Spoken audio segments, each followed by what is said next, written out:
reliefs. The president is trying to encourage us to reform the way that we deliver emergency response in a way that gets resources to the people who need it. So don't take him literally, No, is what you're saying. we should take the president at his word that FEMA needs desperate reform, because it does. Margaret, when I went to North Carolina as VP-elect, but before we were sworn in, people would talk about how FEMA would get resources, food, medicine, water, to a warehouse, but then would have no plan to get it from the warehouse to the people in the mountains who were literally starving and thirsting to death.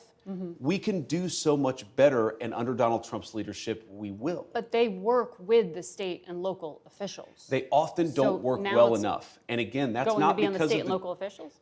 No, the FEMA management officials don't work well enough with the state and local officials to get resources to the people who need it. We should expect, and this is, I think, one of the fundamental premises of President Trump's leadership, the American people should expect more of their government. When there's a terrible disaster, they should expect food, medicine, and water to get to the people who need it. When there's a terrible fire in California, the fire hydrants ought to actually turn on.